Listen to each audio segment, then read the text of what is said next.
கர்த்தர் உங்களை ஆசீர்வதிப்பாராக. நீங்கள் என் உபதேசத்தில் நிலைத்திருந்தால் மெய்யாகவே என் சீஷராயிருப்பீர்கள்.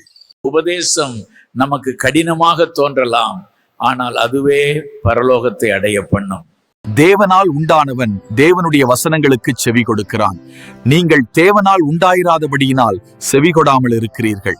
ஒருவன் என் வார்த்தையை கைக்கொண்டால் அவன் என்றென்றைக்கு மரணத்தை காண்பதில்லை என்று மெய்யாகவே உங்களுக்கு சொல்லுகிறேன். மழையானது இளம்பயிரின் மேல் பொழிவது போல என் உபதேசம் பொழியும்.